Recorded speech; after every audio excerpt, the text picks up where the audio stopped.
Indonesia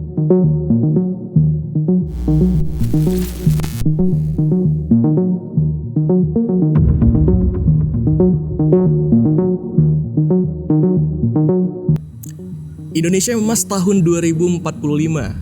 Apakah Indonesia bisa untuk menyongsong Indonesia Emas tahun 2045 dengan segala bentuk rintangannya? Apakah generasi muda sebagai tombak perubahan, agen perubahan, mampu menyelesaikannya? Salah satu masalahnya adalah kesehatan mental. Apa itu kesehatan mental? Apakah kesehatan mental yang baik itu bisa distandarisasi? Apakah kesehatan mental yang buruk menjadi penyebab gagalnya Indonesia Emas tahun 2045? Simak podcast berikut ini, let's go! Assalamualaikum warahmatullahi wabarakatuh. Back to the beat, back to the podcast. Balik lagi di podcast Sudut Mahasiswa bareng aku Muhammad Anas Hawari. Dan sekarang kita akan bahas hal menarik tentang kesehatan mental.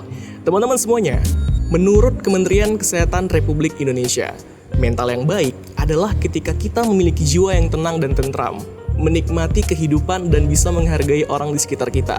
Dengan mental baik, kita bisa menggali potensi dan meningkatkan value diri kita. Namun sebaliknya, mental buruk, suasana hati yang kacau, pikiran yang kacau, akan menyebabkan kita mulai berpikir untuk melukai dan merugikan diri kita sendiri. Apakah ada kaitannya nih teman-teman semua antara gangguan mental dengan kesehatan fisik dan jiwa kita? Ternyata ada. Yang pertama, apabila kesehatan fisik kita rendah, maka kita akan stres dan memicu gangguan mental. Yang kedua, ketika gangguan mental sudah ada, kita mulai berpikir untuk melukai diri kita sendiri. Dan yang ketiga, kesehatan fisik yang rendah memicu gangguan mental. Gangguan mental memicu kesehatan fisik untuk tidak pernah menjadi baik lagi atau terus memburuk. Ini sangat berbahaya. Back to the beat, back to the podcast. Indonesia sedang dalam kondisi yang krisis teman-teman. Berdasarkan data dari Kepolisian Republik Indonesia, di tahun 2023, dari bulan Januari sampai bulan Juli, terdapat 585 laporan bunuh diri. Dan itu tidak hanya dilakukan oleh orang dewasa, namun dilakukan juga oleh anak-anak dan lansia. Berdasarkan data dari Indonesia National Adolescent Mental Health Survey, 2,45 juta jiwa masyarakat Indonesia yang berusia 10-17 tahun diduga terkena gangguan mental. Hal ini semakin buruk karena tahun 2022 lalu, per 31 Desember, jumlah masyarakat Indonesia 277,75 juta jiwa dari data Kementerian Dalam Negeri Indonesia. Dan mayoritas masyarakat Indonesia adalah remaja.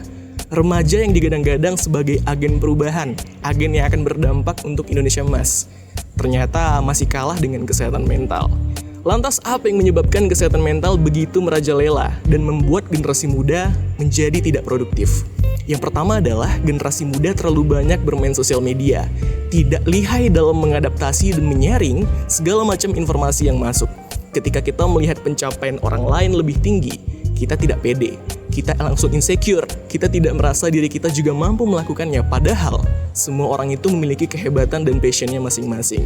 Teman-teman semuanya, back to the beat, back to the podcast. Lagi-lagi perkembangan teknologi menjadi ancaman, seperti pisau bermata dua. Bisa juga menusuk kita dari dalam dan bisa membantu kita. Tidak lihainya kita dalam mengakses informasi yang begitu cepat dan begitu deras untuk kita dapatkan, membuat para generasi muda saat ini kebanyakan sudah menduga-duga atau self-diagnose untuk kesehatan mental. Merasa diri kita terlalu banyak beban hidup, masalah yang tak kunjung kelar. Tapi teman-teman semuanya, ketika kita hidup, masalah akan terus datang. Bagaimana cara kita menyikapinya adalah kunci. Lantas, setelah ada masalah, ada fakta dan solusinya. Apa solusi yang terbaik untuk kesehatan mental? Teman-teman semuanya, back to the beat, back to the podcast. Solusi terbaik adalah buat teman-teman yang masih pelajar, gabunglah di organisasi dalam sekolah. Dengan itu, teman-teman bisa melihat pemikiran teman-teman yang lainnya dalam menyelesaikan masalah, dan pemikiran teman-teman akan jauh terbuka, serta teman-teman bisa berekspresi lagi tentunya. Buat teman-teman mahasiswa, jangan bimbang, sangat banyak unit kegiatan mahasiswa di kampus yang mendorong kita untuk meningkatkan value diri kita. Sekarang, hasilnya adalah tergantung bagaimana teman-teman untuk mengeksekusi hal tersebut. Jangan terlalu banyak gengsi untuk memulai. Turunkan gengsi, tingkatkan ambisi. Jangan haus apresiasi, tapi carilah prestasi teman-teman semua. Sedikit pesan buat teman-teman dariku adalah jauhi narkoba, jauhi pornografi, jangan selingkuhin anak orang dan tetap tersenyum. karena senyuman berharga untuk orang yang tepat. Aku Anas 2-3 kala hari pergi ke pajak membeli selasi. Aku Anas pamit undur diri, cukup sekian dan terima kasih. Wassalamualaikum warahmatullahi wabarakatuh. Sampai jumpa.